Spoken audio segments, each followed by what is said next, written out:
Napakainam na maging good looking at lalo namang maging mainam na mabuti ang kalooban. Ang pamagat po ng pag-aaral natin ngayon, mabuti o mabeauty. At yan po ang katangian siguro ng katabi nyo ngayon. Mabuti na, mabeauty pa. Salamat Panginoon dahil kayo'y Diyos ng kagandahan at Diyos din kayo ng kabutihan at kabaitan.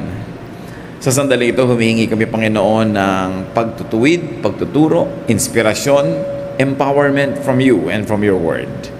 Teach us so that we may become better persons and lead us, O God, unto a better kind of lifestyle.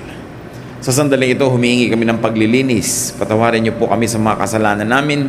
Gawin niyo kaming karapat-dapat na lumapit sa inyo, alang-alang sa kabutihan at kalinisan ng iyong anak na si Jesus na siyang nagpapabuti at naglilinis sa amin. Turuan niyo po kami, Panginoon. Akayin, kayo po ang gusto namin maging tagapagsalita ngayon, tagapangaral. We like to hear your voice and your voice alone. So use your servant only as your instrument, but be our speaker. Bless us, teach us. In the name of Jesus, your Son, we pray with thanksgiving. Amen. 1 Peter 3:1-6 from the Contemporary English Version. Uunahin po natin ang verses 1-2. If you are a wife, you must put your husband first. Even if he opposes our message, you will win him over by what you do. No one else will have to say anything to him because he will see how you honor God and live a pure life. The context is that Peter is speaking to Christian women whose husbands are not believers in the Lord. At sabi niya, kung ikaw ay isang babaeng may asawa, dapat mong inuuna ang iyong asawang lalaki.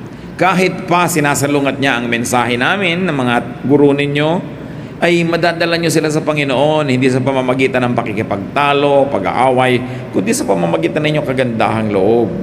At wala nang kailangan pa mag-sermon sa kanya o magturo kung ang mga kilos niyo mismo ay kakabakasan at kakakitaan ng diwa ng Espiritu ng turo ni Kristo. Napakagandang paalala noon, magpahanggang ngayon, that an attractive wife here prioritizes her husband. Kung hindi ka rin lamang handa na ang isang lalaki maging priority ng iyong buhay, huwag kang mag-asawa, huwag mo siyang pakasalan. Ganon din yung lalaki. Hindi ka handa na bigyan ng priority ang babaeng ito, ba't mo papakasalan? Para maabala ka lang sa mga balak mong pasyal, lakad dito at punta doon, ba't ka pa mag-aasawa? So an attractive wife or husband prioritizes the spouse. An attractive wife, according to Peter, behaves well for her husband's honor. Kailangan na isang tunay na babaeng nananalig sa Diyos ay kapuri-puri ang pamumuhay to the point that her life honors God. That she lives above and beyond suspicion and blame, especially when it comes to marital faithfulness. Dapat ang isang babaeng may asawa ay walang ginagawang masama at mukha ring walang ginagawang masama. Hindi sapat na sasabihin, wala akong ginagawang masama. Oo nga, pero mukha meron. Nasisiraan ang dangal ng Diyos, nasisiraan ang dangal ng asawa, at gusto kong bigyan ng diin, bagamat ang detalye dito ni Pedro ay addressed to believing women, kung ang kausap niya are believing men, ganyan din na sasabihin niya sa pakikitungo ng men na ito sa kanilang may bahay o asawang babae. Hindi sapat na walang ginagawang masama. Kahit mga anak niya, Mami, wala akong ginagawang masama. Oo nga anak, pero mukha meron. So dapat hindi ka lang mukhang walang ginagawang masama at wala talagang ginagawang masama pareho. So an attractive wife wins her husband by how she makes him feel about his importance to her. Walang nangyayari sa isang babaeng o nakakilala sa Panginoon na hilig mag-Bible study, umattend ng choir, magkaroon mga ministry sa church, tapos pinapabayaan niya yung asawa, pinapabayaan yung anak, pinapabayaan yung bahay. Uuwi ang asawa, walang makain, kaya walang maisuot, hindi maayos ang bahay dahil lagi nasa prayer meeting si Ginang, dikones dito at dikones doon, kumakanta dito at may visitation doon, tapos ang sariling bahay na papabayaan. Sabi, kung gusto nyo talaga na madala sa Panginoon ang inyong mga kabiyak, unahin nyo sila, mahalin nyo, para hindi sila magselo sa Diyos, para hindi sila magselo sa church. Oras na yung husband mo nagsaselo sa church dahil nakikita niyang napapabayaan mo siya, tapos pa na yung prioritize mo sa iyong mga ministries, mahihirapan kang dalhin siya sa Panginoon. Kaya hindi sapat yung naglilingkod kasi ako sa Diyos because your family is your first ministry. Marami pang paraan ng paglilingkod. Marami pa nga mga kabataan magbibigay sa akin ng tanong, Pastor, gustong-gusto po mag-church, di po ba dapat unahin ng Diyos? Pinipigil po ako ng parents ko kasi unbelievers po sila. Ano bang dapat kong gawin? Siyempre ang payo ko, stay home. Hindi ka pala pinapayagan, minor de edad ka, wala ka pa sa sarili mong disposisyon, obey your parents. Pero di ba pag una ang Diyos dapat? Oo, pero nasa bahay nyo rin naman ang Diyos. Pwede ka mag-worship doon, pwede ka kumanta doon, pwede kang gumawa ng paraan. At kung nasa school ka, kung may Bible study group, mag-attend ka. It's important to give priority to our family. Hindi gusto ng Diyos na nakakahiwa-hiwalay yung mag-anak. At wala pang nakipaghiwalay sa kamag-anak dahil sa relihiyon na nadala yung kamag-anak niya para sa Panginoon. Kailan unahin mo? Dahil kung marunong ka rin naman mag-una nun, aani rin ang iyong tanim. At hindi mo lang ginagawa yung para umani, kundi dahil talagang ang pamilya, ibinibilin sa atin na priority natin ang ating family. Kailangan natin yan pinaglilingkuran. So an attractive wife is all that. 1 Peter 3:3-4 adds more definition to the beauty of a woman or the good looks of a man. Don't depend on things like fancy hairdos or gold jewelry or expensive clothes to make you look beautiful. Be beautiful in your heart by being gentle and quiet. This kind of beauty will last, and God considers it very special. Now, good grooming and ornamentation is not the culprit here. It is dependence only on it for value. Many people tend to misread these verses. Kaya may mga sekta na bawal mag-alahas, bawal magsuot ng hikaw, bawal magsuot ng ganito, bawal na magpusod, magtirintas. Kailangan ilugay mo lang yung buhok mo dyan, huwag mo siyang kailangan laging bigyan ng pansin dahil nagiging sobrang literal ang pagbasa sa verses. Kung tutuusin, ang tunay na malalim na kahulugan dito ni Pedro is, huwag mong iasa lang ang kagandahan mo sa panglabas, unahin mo yung gandang pangloob. Pero hindi naman sinasabing magmukhang tiriringgay ka na sa labas, huwag ka na mag-shampoo, huwag ka na mag-ayos, at magmukhang losyang ka na lang forever. No, because God is God of beauty. And even the temple, when the temple was made, God had very specific instructions how it would be ornamented, decorated, and beautified. So alam natin na hindi yun ang kahulugan. Ang sinasabi lang, kung yun lang ang inaasahan mo para ka magmukha maganda, na nagkakanda utang-utang ka na, nagkakabaon-baon ka sa mga kung ano-anong utang, hindi ka na nakakapagluto ng masarap dahil hinihuhulog mo sa mga hikaw mong kay lalaki, hindi ganyan ang ibig sabihin na maganda. Pero kung napagsasabay-sabay mo naman yon, lalo't inireregalo pa nga sa inang asawa mo, ano naman ang masama na isuot mo yon? Dahil ang lahat ng magagandang bagay, ang mga hiyas, mga perlas, precious metals, are also created by God. And whenever you use them, not to eclipse your spiritual beauty, but to enhance, God is glorified because God is God of beauty. Huwag nating dadalhin yung mga ganitong verses to exaggerated misreading because they become very oppressive. And the tendency of people who read it that way is that they also become very judgmental of others. Kaya kung isa kang babae na ang nadinig mo at naituro sa yung interpretasyon ay literal na literal, ang tendency mo, hindi ka lang hindi mag-aalahas, hindi ka lang hindi mag-aayos ang buhok, i-judge mo rin ang lahat ng kapwa mo babaeng nag-aayos. And then it goes against the very nature of Christian teaching of non-judgmentalism. So do not carry this teaching too far. Do not take it too literally because biblical language could be symbolic or could be exaggerating many times. Tulad ng pinagtinatawag nila, Sea of Galilee. The Sea of Galilee is not a sea, it's a lake. It's a very small lake. But to exaggerate its significance to the people around that lake, they call it sea. Ganun, kailangan na unlock natin yung how to read the Bible.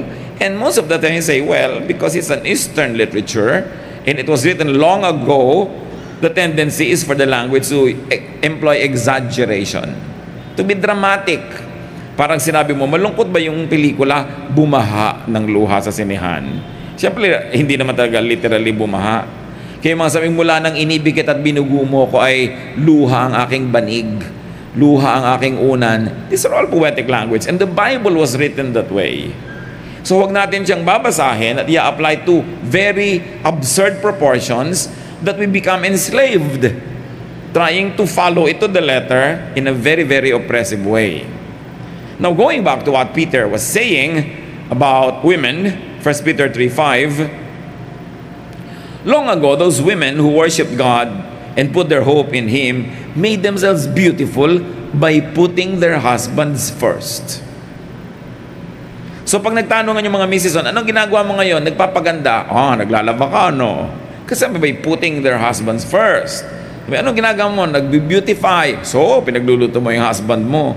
Kasi daw noon, ang pagpapaganda ng mga babae ay dinadaan nila sa pag-uuna sa pangangailangan ng kanilang asawa. But of course, this prioritizing of husband does not only mean na maging chimay ka, na maging kusinera ka, maging labandera ka. Mas may malalim siyang kahulugan. Na inuuna nilang uri ng pagpapaganda ay paglilingkod sa asawa sa pamamagitan ng pagiging tapat. Maging malinis na babae, tapat na babae na hindi nangangalon niya, hindi na chichismis sa kapitbahay, hindi gabing-gabi na wala pa, hindi kung sino-sinong mga kasama. Yun ang sinasabi ring unahin mo ang iyong asawa kesa sa hilig mo halimbawang mamasyal, kesa sa hilig mong gumayak-gayak. Lalo kung ang asawa mo halimbawa nasa abroad, kanino ka naman sobrang magpapaganda? Diba? So, mapag-iisipan ka ng kapitbahay mo, labas ka ng labas, ang ganda-ganda mo, tapos wala yung asawa mo. So sabi, unahin mo ang asawa mo, ang ibig sabihin, yung dangal niya, unahin mo kaysa sa hilig mo at katinang yung paa na mamasyal. Lalakad ka, dapat kasama mo lagi mga anak mo para hindi ka napag-iisipan ng masama.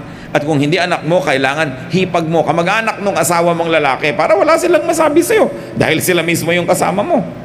Kung ang kasama mo lang, kamag-anak mo, baka sabihin pa nila, kinukonsinti na mga kamag-anak nila.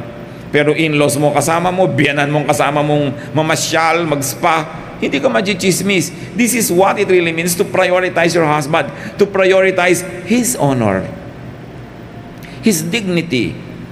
Lalo ngayon, napakarami pong mga mag-asawang hindi magkasama dahil sa trabaho, mga ginang at mga Mr. Den. Hindi nyo kailangang sobrang magpa-sexy, magpaganda, lalo't wala naman yung asawa nyo. Yun ang pagtitiis at yun ang sakripisyo na hinihingi para sa mga banal na babae at ganoon din sa mga banal na lalaki. Kailangan hindi nalalagay sa alanganin ng dangal ng inyong kabiyak.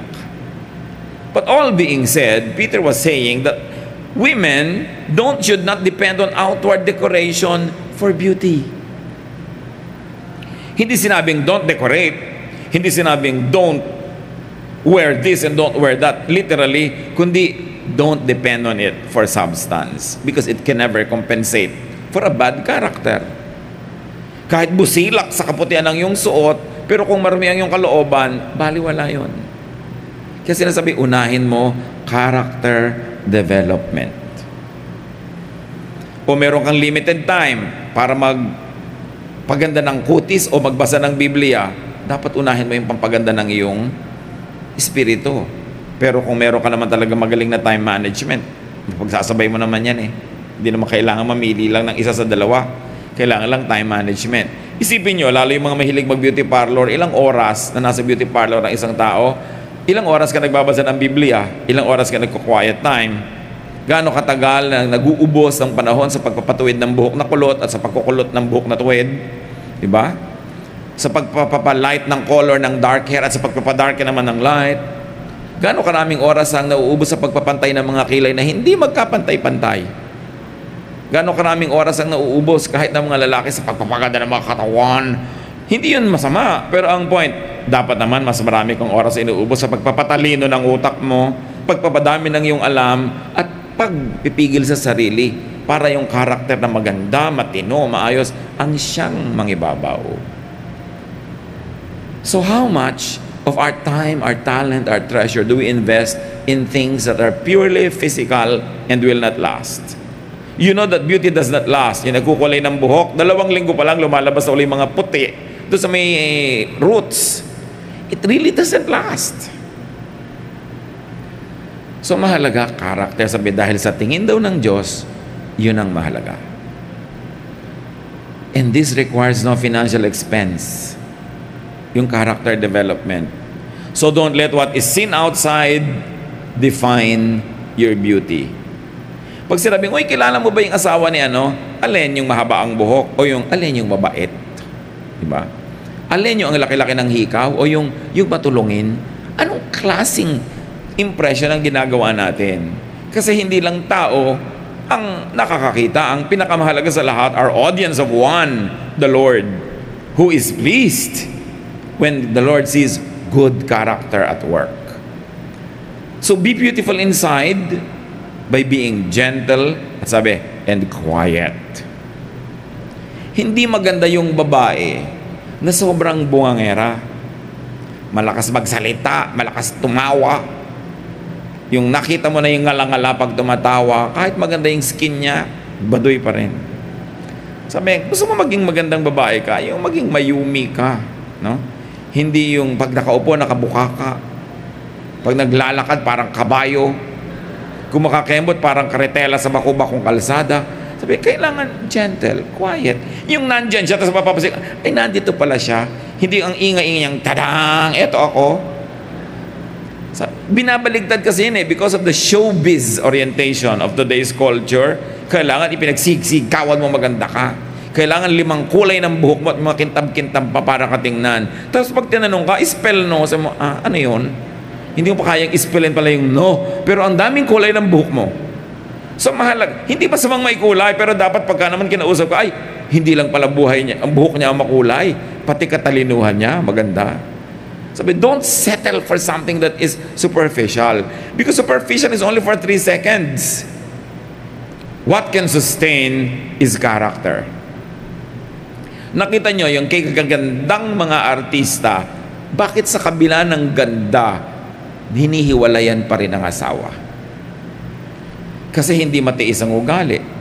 O hindi matiis yung laging insecure dahil hindi siya secure enough because sa kagandahan ng asawa mo, ang daming umaaligid at sa pagkilos naman niya, mukhang pagbibigyan niya, talagang mababaliw yung asawa mo sa pag-aalala. Kaya ang nangyayari, nagkakahiwa-hiwalay. Inner beauty, good character is a kind of beauty that lasts and God loves. So kung may beauty project, ang beauty project ko, kailangan tumawid ang buhok ko, o lumiit ang baywang ko, o matanggal ang mga pekas ko at mga kulugo sa mukha, etc. Dapat meron ka ring inner beauty project. Babawasan ko ang kadaldalan, babawasan ko pagchismis, babawasan ko pag-iisip ng masama, mas magiging mabuti akong asawa at ina o ama. Yung inner beauty project. Outer or outward beauty is temporary. It is costly. It's high maintenance.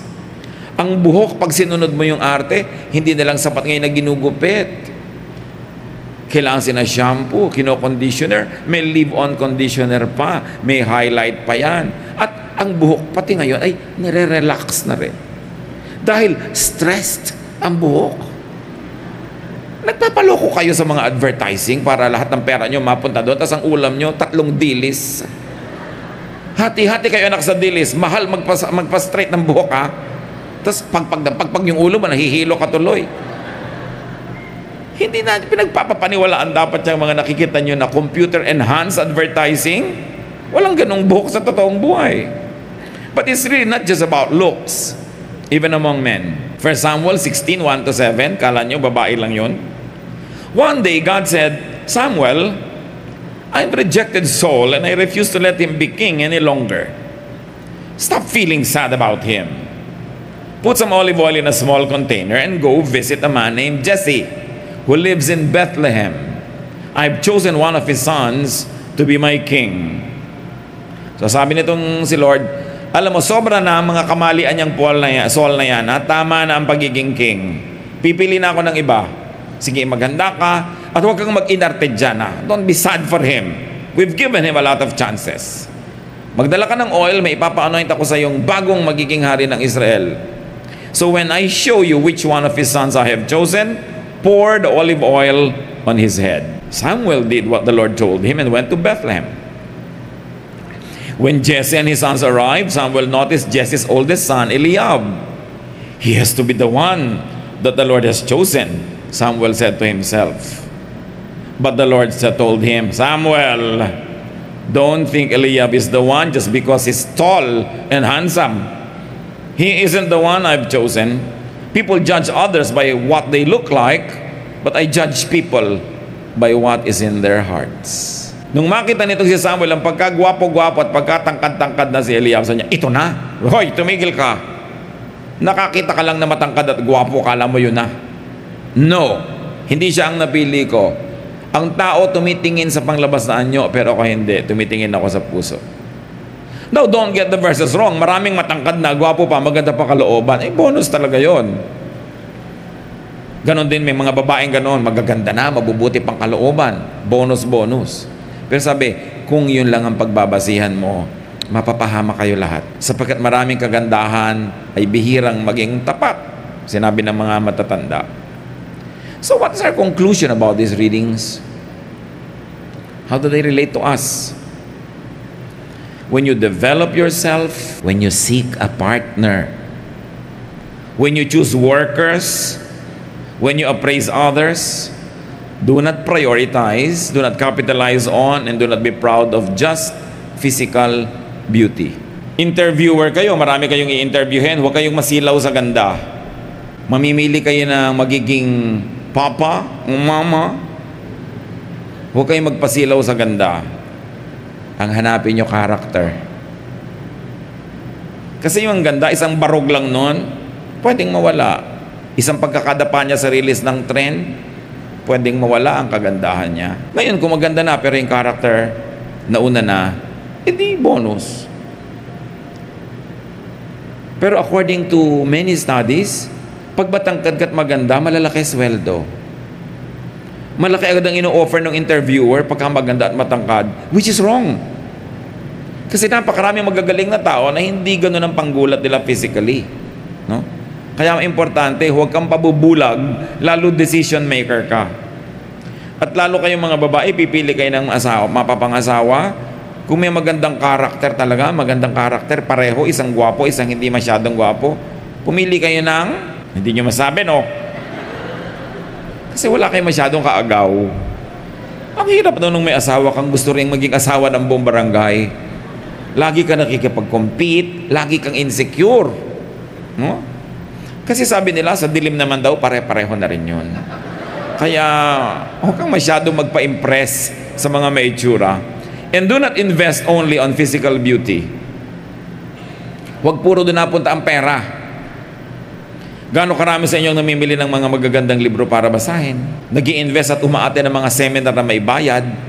Bakit pag Bible study, pagka seminar, pagka tungkol sa mga kabanalan, gusto libre? Gusto pakain pa ng libre? Pero nagbabayad ng 600 para ituwid ang buhok. Libo-libo pa kaya ang binabayad eh. No? Pero pagka Bible, wala bang libreng Bible? Pagka seminar, wala bang libreng seminar? Pagka youth camp, wala bang libre o discount? Pero willing na willing magbayad, no? Para iurong ang pusod sa baba at maging dimple. Parang, bakit ganun ang mga warp values sa mga tao?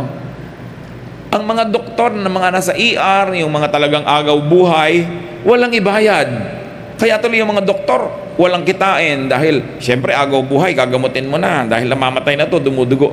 Pero yung mga doktor na nagpapaganda lang, naglilipat ng nunal dito, gano'n-gano'n, ang lalaki ng mga kinikita. Kasi ang mga tao willing magbayad ng limpak-limpak sa pagpapaganda, pero hindi sa pagliligtas ng buhay. Do not invest only on that. Huwag lang maging pa-beauty, kundi dapat maging mabuti. Sandali lang ang ganda. Natatandaan nyo nung 1970s, very early 70s, yung pelikula ni Franco Zeffirelli, Romeo and Juliet, si Olivia Hussey. Pagkaganda-gandang babae. Panood yung pelikulang yan, Romeo and Juliet, eto na siya ngayon. Huwag kayong tumingin sa katabi nyo, hindi siya si Olivia Hussey. Si Leonard Whiting, yung Romeo, ganito siya noon. Ngayon, ganun. Hindi naman nila kasalanan. Dahil ito, umandarang edad eh. Gravity worked and did its part. At lahat ng maganda magkakaganyan din. Sa katunayan, ang ganda sa sandali, parang tanghaling tapat lang, ang bilis lumampas. Ang tunay na kagandahan ng isang babae sa isang lalaki, wala pang 10 taon. Kaya nakikita mo kami sa, ay, tumawid na siya. Yung matanda na siya, yung may tatawirin ka kasi na biglang matanda ka na. Wala kang magagawa tungkol doon. At habang hinahabol mo ng surgery yan, na lahat ng mata ng 5 babae sa inyo magkakabuka na, no? Pare-pareho pala kayo ng surgeon. Mamaya lahat ng babae sa isang bayan magkakamuka kasi isa yung gumugupit ng mukha nila. Gusto nyo yun? Walang character?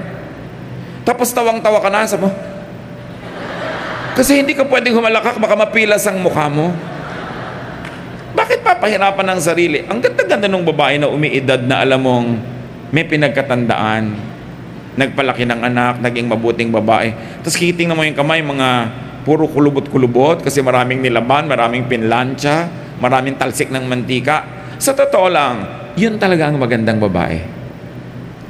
Magtataka ka sa nagkaanak at nagkaasat, ang ganda-ganda pa rin, liban na lang super bilyonarya, maraming mga katulong. Anong mga hindi mo ginawang trabahong bahay? Bakit ganyan ka pa rin kakinis?